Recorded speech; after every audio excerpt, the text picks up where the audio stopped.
Hello, good morning. Thank you for participating in Morehead at Home Skywatching, hosted by Morehead Planetarium and Science Center. My name is Amy Sale. I'm an educator at Morehead. We are a unit of the University of North Carolina at Chapel Hill, located on campus. We also work throughout the state through a number of outreach initiatives like our summer camp programs, mobile lab vans, and the annual North Carolina Science Festival. Our mission is to help people better understand science, technology, and health, and we do this through engaging learning opportunities like this live virtual event. We're happy to have you here today, and Nick is going to tell you more about our plan.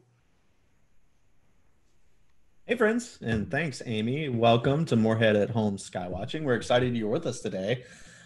We have a fun session for you. We're talking all about one of the coolest travelers out there in space, as far as I'm concerned, the Voyager spacecraft.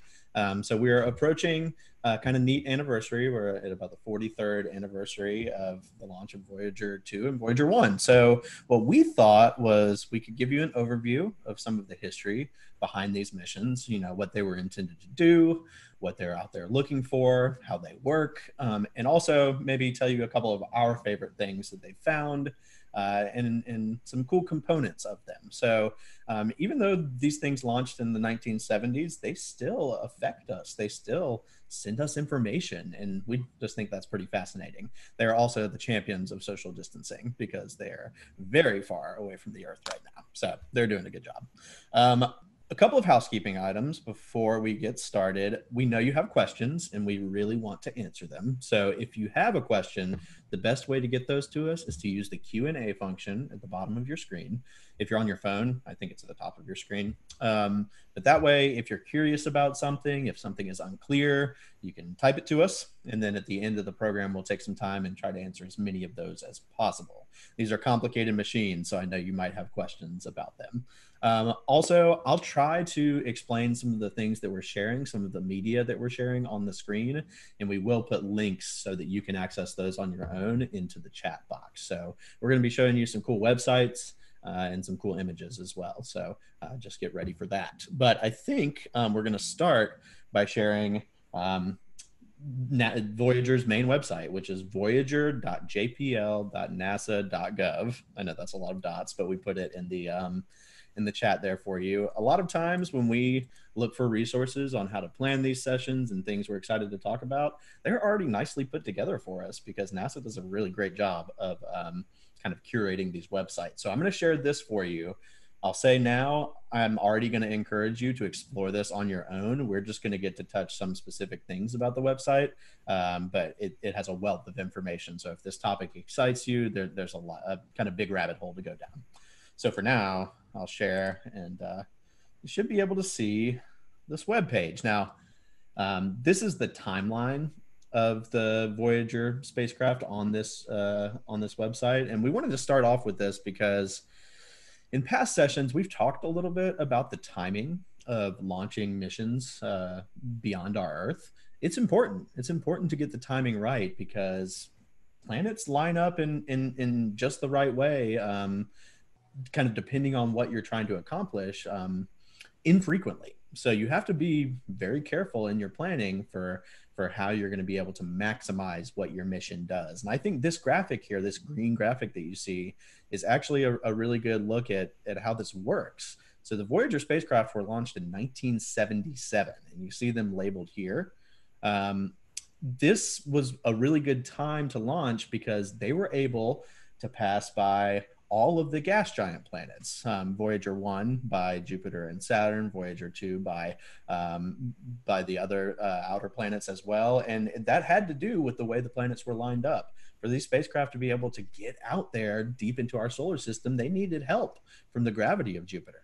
So this graphic can kind of show you some of the benchmarks and some of the very precise ways that these were able to get where they were going, essentially.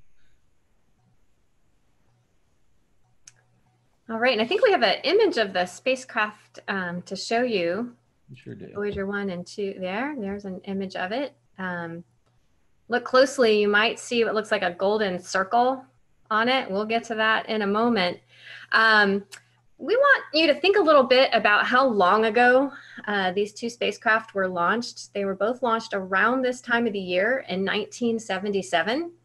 And we're curious who among you who are watching right now, if you were alive when those spacecraft were launched. Okay, so here's the question. Were you alive when the Voyager spacecraft launched? You would answer yes if you were born before the fall of 1977, which would mean you are at least 43 years old, or maybe no, you are younger than that. You are not that old and you were born after the fall of 1977. Now we know that in some cases, more than one of you is watching the screen. There might be different family members or household members watching together. We'd like to suggest that you answer this question for the youngest person watching. So if there's more than one of you, figure out who's the youngest and then answer the question for that person. And then go ahead and submit your answers. And we'll actually show you an image from both of the launches. Give you a few more seconds to put in. Yeah, and to do that, we're going to go back to this timeline. It's really neat and interactive, by the way. You can kind of drag along here, and each of these benchmarks kind of tells you a different part of the project. I think when I was kind of giving you an overview, I left out a really important thing. These are robotic spacecraft. There are no human beings on the Voyager spacecraft. There are robots that are kind of like our eyes and ears out there in space. So don't worry if you're wondering which astronauts were traveling on this, but we can, move forward. And as Amy mentioned, here's our poll results. Okay, excellent. Oh, interesting. Okay, so most of you say that you are younger than 43, and but some of you, yes, you were alive when the Voyager spacecraft launched. All right. Thank you for that. So we wanted to show you an image. So this is August 20th, 1977. So just over 43 years ago, Voyager 2 launched first. And that is because both of those planets were going to go visit Jupiter and Saturn, but Voyager 1 was going to get there first. And so Voyager 2 was going to get there second, even though it launched first. How confusing is that? Okay, and then we've got another image. So about 2.5 weeks later is when they launched Voyager 1. And you can see that image. They both launched from Kennedy Space Center in Florida.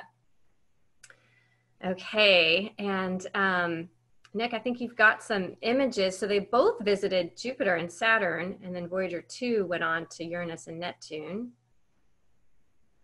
And some of the most famous images of the planets that you've probably seen throughout your life come from these spacecraft. This is a quick collage of some of my favorites. But these were our eyes and ears to the planets. And we're lucky that this alignment worked out. I'll go through very quickly kind of what each of these is. Up here in the left-hand corner, this is Jupiter. We have Saturn. Next, kind of black and white image of Saturn's rings. You can see some of these big icy chunks of material that form the rings. This is Saturn's large moon Enceladus. Here's a false color image of Saturn's rings, the small crescent of Uranus, and beautiful blue Neptune. So these things were really good at being eyes and ears because they were able to transmit lots of really neat images back to us here on the Earth. And the cool thing about this Voyager website is that you can go through and see specifically like which images Voyager 1 took and which images Voyager 2 took, and kind of compare and contrast. And I think we even have some more detail of that once we get kind of through a little more of the timeline.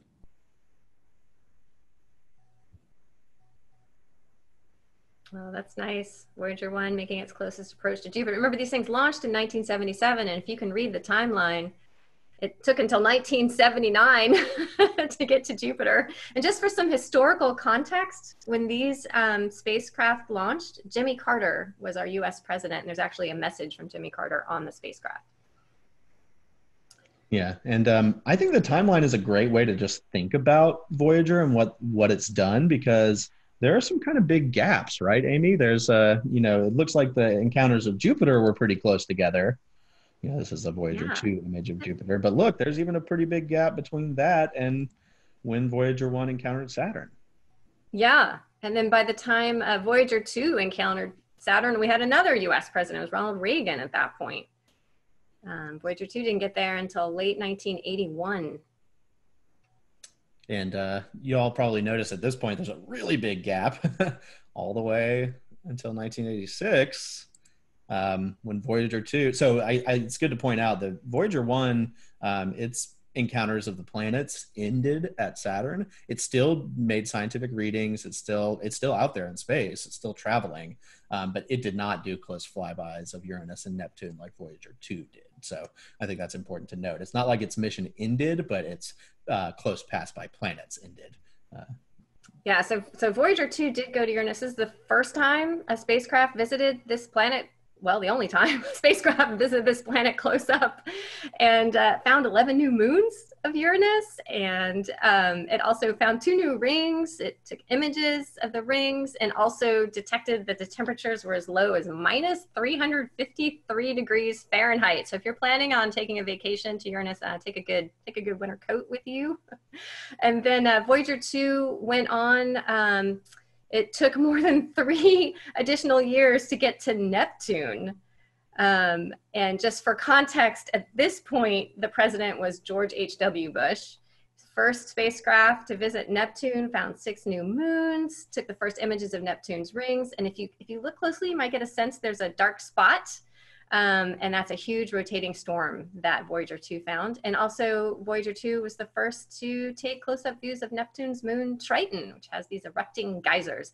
And then after that, Voyager 2 began its trip out of the solar system. And late in 1989, they turned its cameras off. The spacecraft all have many scientific instruments on them. It's not just cameras. And because the idea was the spacecraft are no longer going to pass close by anything. So nothing really to take pictures of ever again, although we'll talk about one exception Nick will talk about in a little bit. And so they wanted to save the power for the computer memory and the data rate and so on for the other scientific instruments. Yeah, that's a really good point. These things are planned so far in advance that they can do that. They can send a signal from Earth to say, turn off your cameras. It takes some light travel time to get there. But I know this kind of feels like a time capsule of the 1970s and 80s, but we are going to tell you where these spacecraft are now. But we wanted to talk a little more specifically about one component that's actually not really a scientific instrument. On the Voyager spacecraft, though those are fascinating, though they have shown us so much about our solar system. One of the things that kind of gets us excited, and at the time got the general public excited, was a special edition that Amy pointed out earlier on that Voyager spacecraft called the Golden Record. So for a little bit of context, I will take any opportunity possible to talk about my favorite astronomer, Carl Sagan. Here he is with a mock-up of Voyager beside him. So Carl, wasn't the scientific lead on Voyager or anything like that, but he was heavily involved with the project, and he was heavily involved with giving the public information about this spacecraft and the incredible journey it was going to take. So you might know that the Cosmos television series came out in 1980. If you remember that timeline, a lot of these flybys of the gas giant planets were happening at that time. And it was really exciting for people to be able to get those images back, not in real time, but pretty close to real time. So Carl was a big proponent of this mission and kind of sending humanity outward, not physically, but sending, evidence of us and our lives out further into the solar system and beyond. So, he really believed that with this scientific exploration, we could better know our cosmos and better know ourselves. So one of the ways to do that was the inclusion of this golden record, which we're going to talk about in a moment. We did want to include Jimmy Carter's statement because there was the idea that, if these are our messengers out into the solar system, maybe they'll encounter something. Maybe there is life out there deep in our solar system or beyond. And we want to make sure they know who we are and what we're all about. So I think there was a pretty concerted effort from the Voyager team and the United States government to say, hey, this is humanity. I think this statement from President Carter is really neat. Especially the part that says this record represents our hope and our determination and our goodwill in a vast and awesome universe. We don't get so much humbling speak anymore, but, we were pretty earnest in how we wanted to be perceived by these potential aliens out there in our solar system. So this accompanied the record itself. Now, I'm going to show y'all an actual phonograph record, a vinyl record here in a second, because I know it's a technology that a lot of us don't use anymore. But I think before I do that, we wanted to talk a little bit about what's on this. Actually, you know what I'm going to do is I'm going to go ahead and show you first, and then we'll talk about some of the details. So I'm going to stop sharing for just a moment. You might have noticed behind me here, I have a very good piece of music, by the way, The Planet Suite by Gustav Holst. But in here is something pretty magical. For all you youngsters, this is a phonograph record. This is a vinyl record. Before we had tapes, before we had CDs, before we had MP3s and streaming from Spotify, this is how you got your tunes. And it's really neat technologically because embedded in this vinyl are very, very small grooves. And simply the point of a phonograph needle can follow those grooves. And if you move this record at a constant speed and you design those grooves the right way and press them into the vinyl the right way, you can hear rhythm, you can hear melodies, you can hear sound. So it's hard to see here, and I know there's a little bit of glare and stuff like that, but you can even, if you look up close to a vinyl record, you can see that there are small paths traced along it. And at the time, we thought this was going to be a pretty durable way to send some of our media and our sounds and images out into space. So unfortunately, this doesn't have any images on it. It just has some really beautiful music that I'll put away right now. But we wanted to kind of send a little bit of Earth along with the Voyager spacecraft, even though humans can't ride along it. So let's talk about what exactly we sent.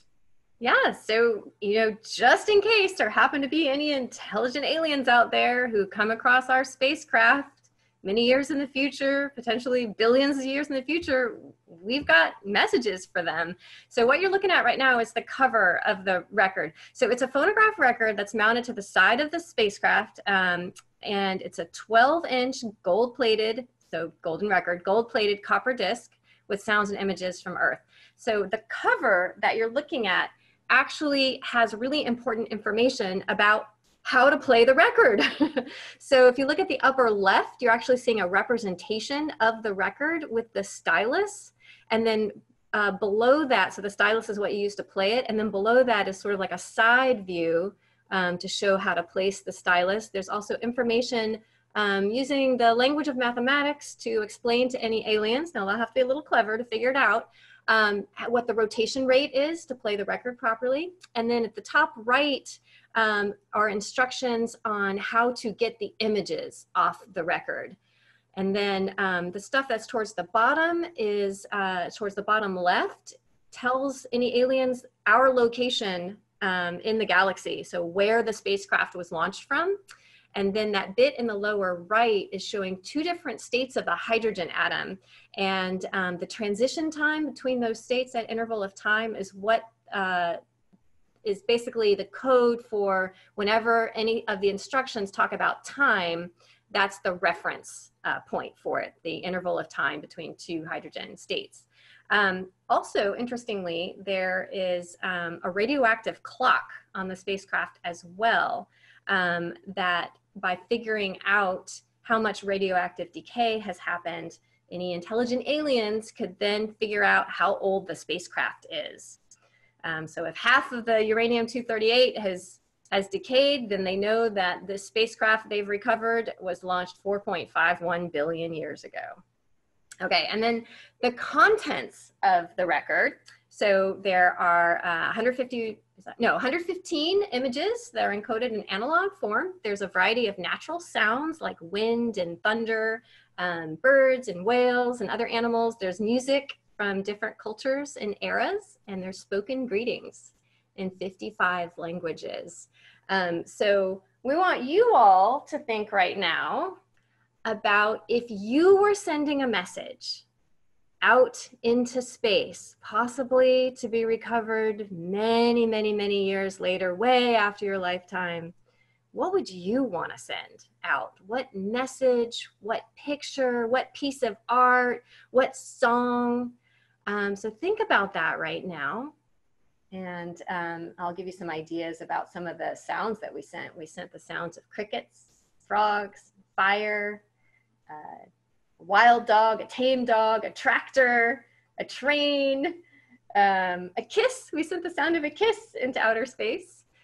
So what we've done is we've opened the chat. So if you have questions, remember to put those in Q&A. But if you want to tell us what you want to put on your own golden record, go ahead and type that right now into chat. Yeah, and like Amy said, it can be your favorite song. It could be a picture of your dog, whatever you like. We're curious because even though we don't, this might not be the type of media that we send into space anymore. Usually they send, something akin to like a USB stick or something like that with a bunch of information on it.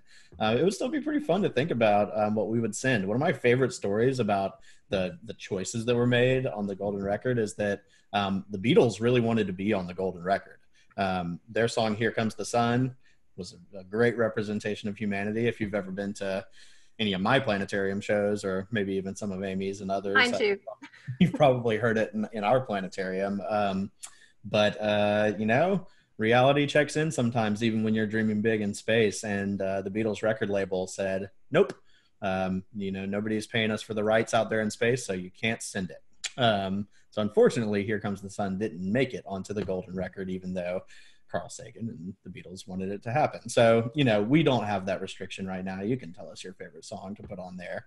And it's fun to dream and fun to think about. So I don't know, Amy, since I'm sharing the screen, I can't really open the chat right now. Do you see? Oh, well, I can tell you what people are writing, and I hope y'all will keep putting into chat. I don't know how much longer we'll have it open.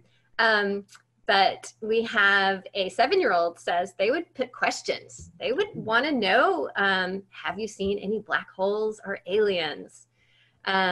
Somebody suggested we should put pictures of humans from baby to old age. And by the way, that is included in the images on the golden record. So Carl Sagan agreed with you. Somebody suggests laughter, dancing, reading aloud from favorite books, a dog barking, Moonlight Sonata. And then, we also had a suggestion that we should ask the aliens to help us preserve Earth and convince all humans to take care of Earth. So y'all can keep putting in your ideas about what you would want to put in a message, on a golden record type message, if you'd like. That's so cool, y'all. Thank you. That's a pretty good record as far as I'm concerned. And, there is this assumption that whoever receives this is as intelligent as we are, or more so. So hopefully we would be painting ourselves in a good light with this offering out to the stars. Oh, Nick, I love, just got another idea. Audiobooks. I love that. Yes. You're going to include Harry Potter? I think so. That's my favorite book. Okay. Well, keep giving us your ideas if you'd like. But we did want to mention where this record and where the spacecraft are now. Before we start taking questions and things like that, I want to show you one other thing on this Voyager website. There's a tab right up here that says, "Where are they now?" I'll navigate us there, and it's really neat because we are still tracking these spacecraft, and we will say the golden record is still on there. It's still attached. So, as far as we know, nobody's received it yet. But this will take just a minute to load up. I will say a program we've used before in these sessions, NASA's EYES, is actually what powers this part of the website. It looks like it's having a tiny bit of difficulty loading up. What I might do for us is just reload one time and kind of ramble at you. Okay, well, I remember some of the information on the page, which is that, so it brings up some facts as well about the Voyager missions. For example, it gives you the current distance of each spacecraft from Earth. And what's really fun is if you look, the distance will keep, I don't know if it'll do it while we're screen sharing, but the distance keeps changing. It's changed from when I looked at it yesterday. Voyager 1 is about 14 billion miles away from us, and Voyager 2 is more than 11 billion miles. And they are cruising. One of them is going about 38,000 miles an hour. The other's going 34,000 miles an hour. And one thing I really love about this is if you can see on your screen, it's kind of near the bottom, it says one-way light time. And so that first column, Voyager 1, it says 20 hours, 47 minutes, 58 seconds. And for Voyager 2, it says 17 hours, 12 minutes, 29 seconds. What that means is that if NASA wants to tell Voyager 1 to do something like, hey, we want to maybe have you turn on your camera again for some reason, they could send that message at light speed. It'll take over 20 hours to get there. And then it takes another 20 hours for Voyager 1 to communicate back to Earth and to say, hey, I did what you told me to, or here's my picture I just took, or anything like that. So if they have a problem with the spacecraft, it can take a few days to work it out because of this big delay and how long it takes to get a message there, because that's how far away these spacecraft are now. So many billions of miles that it takes hours for the signals to travel back and forth, even though they're going at light speed. Yeah, and this kind of shows it. I wanted to bring you down here. We would be remiss if we didn't show you a view of the solar system. As you can see, the sun's at the center and planets are labeled on the way out. And this is the current location of Voyager 1. You notice it's pretty far out here. There's a few different designations when we talk about, getting out of the solar system. The Voyager spacecraft are still within what we call the Oort cloud, which is kind of like the extent of the sun's gravity, but they've passed some really cool benchmarks and, are able now to take readings of maybe even energy from other stars and things like that. So that's pretty neat. And you could, of course, play with this on your own. I'll show you Voyager 2 really quickly. Give us a spacecraft view of that. You can zoom around and this is, of course, embedded on the website, but you could try this out on your own if you've downloaded NASA's Eyes.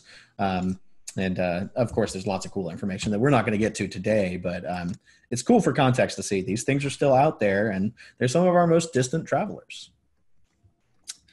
Okay, well, I will give you homework, which is explore this website more because it is so very cool. But we wanted to leave you with one kind of big thought, and that is, along with carrying this beautiful record, along with flying by the planets and giving us awesome scientific information and images, the Voyager spacecraft did a really cool thing as it got further out in the solar system.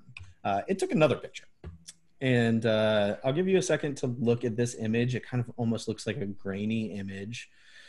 But if you were alive in what did we say, February, like Valentine's Day, February 14th, Yes, 1990. 1990. So disclaimer, I'll give myself away. That's the year of my birth. This is actually about 3 months before I was born. If you were alive on February 14th, 1990, you're in this picture, believe it or not. Sorry that we didn't tag you in it. Look around and see if you can find a small whitish blue dot. It's small. It's small. It's hard to find. See. This image is part of a mosaic of images of our entire solar system. So as Voyager got far away, it turned around and took a picture of the rest of us. Right here, kind of suspended in the sunbeam, is the Earth. That small dot is our planet from the Voyager spacecraft. And I think there's a really poignant quotation by Carl Sagan about the impact of this picture. And we wanted to take our last couple of minutes to read it to you and leave you with something to think about. So here we go. Look again at that dot. That's here. That's home. That's us. On it, everyone you love, everyone you know, everyone you've ever heard of, every human being who ever was, lived out their lives. The aggregate of our joy and suffering, thousands of confident religions, ideologies, and economic doctrines, every hunter and forager, every hero and coward, every creator and destroyer of civilization, every king and peasant, every young couple in love, every mother and father, hopeful child, inventor and explorer, every teacher of morals, every corrupt politician, every superstar, every supreme leader, every saint and sinner in the history of our species lived there on a mote of dust suspended in a sunbeam. The Earth is a very small stage in a vast cosmic arena. Think of the endless cruelties visited by the inhabitants of one corner of this pixel on the scarcely distinguishable inhabitants of some other corner. How frequent their misunderstandings, and how eager they are to kill one another, how fervent their hatreds. Think of the rivers of blood spilled by all those generals and emperors so that in glory and triumph, they could become the momentary masters of a fraction of a dot. Our posturings, our imagined self-importance, the delusion that we have some privileged position in the universe are challenged by this point of pale light. Our planet is a lonely speck in the great enveloping cosmic dark. In our obscurity, in all this vastness, there's no hint that help will come from elsewhere to save us from ourselves. The Earth is the only world known so far to harbor life. There's nowhere else, at least in the near future, to which our species could migrate. Visit, yes. Settle, not yet. Like it or not, for the moment, the Earth is where we make our stand. It has been said that astronomy is a humbling and character-building experience. There is perhaps no better demonstration of the folly of human conceits than this distant image of our tiny world. To me, it underscores our responsibility to deal more kindly with one another and to preserve and cherish that pale blue dot, the only home we've ever known. And that is by Carl Sagan from the book Pale Blue Dot, which is a really great one if you guys ever want to read it. It's a big thought that, all of humanity can be encompassed in this image, but it's something that I think can bring us together. So I'll leave you with that thought. We have so much more we could talk about with Voyager, but I know we're almost done with our time. I know what we would like to do now is try to take some of your questions. So I'm going to pop this up and kind of see what you guys have for us. We do have one more question for you, by the way. We are still curious how many people are watching this program on your screen. Fantastic. So just take your time filling that out and bringing up our questions here. Yeah, and I'm also looking through the chat again. Somebody suggested sending on a golden record the rustling of leaves and human footsteps and the sound of rain. This is great. Thank you so much for everything you all typed in. Nick, I see a question about how many more years will NASA still be able to receive messages? I've been hunting around for the answer to that question, and I found some related information for you all.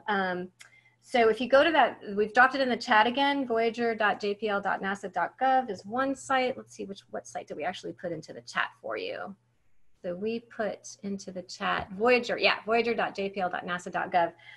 So they've got a list of frequently asked questions. Now I don't know how long, if this might be out of date, but they think in terms of the spacecraft functioning, in terms of the scientific instruments, they're saying that they'll start turning off some of the instruments starting in 2020, so this year for Voyager 2. They do expect each spacecraft to continue operating at least one science instrument until around 2025. The signals they're sending are pretty weak because they're pretty far away. There is a deep space network that can help pick up these signals though. According to the FAQs, they say the spacecraft could remain in range of the deep space network through the year 2036. Also, the power sources on these spacecraft are starting to, that's starting to affect things too. The one thing I came across recently that you all might enjoy is that there was actually a scientific paper just published a year ago using data from Voyager 2's flyby of Uranus. So people are still analyzing data from these spacecraft traveling through our solar system. And they are still collecting data, by the way. They're now collecting data on interstellar space. Yeah, and I think that ties into Travis's questions here, which is when will the cameras go back on, or will they be sending more pictures? Now it seems like, because they're so far away from anything that they would take pictures of, mostly they're taking scientific readings of, particles out there in space and not taking pictures. So I don't think there's a current plan for them to turn the pictures back on, and they are way farther away than Hubble.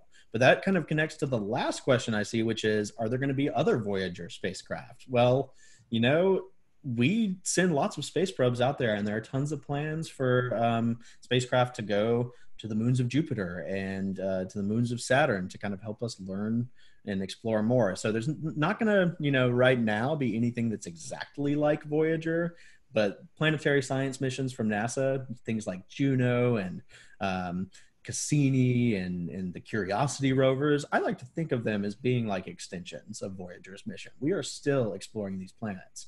And you young people that are watching with us, that's your job too. You're going to be exploring planets in your lifetime, whether it's with robots or maybe some of you setting your feet on Mars. I believe it. I believe it'll happen. And as much as I would love to keep answering your questions, we got to wrap up. But this is a cool segue because next week we're going to be talking about a cool future spacecraft called the James Webb Space Telescope. So if you're curious about our next big leap, for lack of a better term, in how we look out into space, join us next Tuesday. We'll be back at 10 a.m. to talk with you. If you like this program, we have all these links over here for you to check out, but feel free to go to moreheadplanetarium.org. Our website has a lot of resources as well, and we are on all of the social media. If you ever want to reference one of these Morehead at Home sessions, they are posted on YouTube after they've been recorded. So feel free to search Morehead Planetarium on YouTube, and you have a wealth of things to explore now. So thank you for all of your input. I'm going to get to work putting this record together. Not really, but that would be pretty fun. And have a great rest of your day. We'll see you next week. Bye, you all.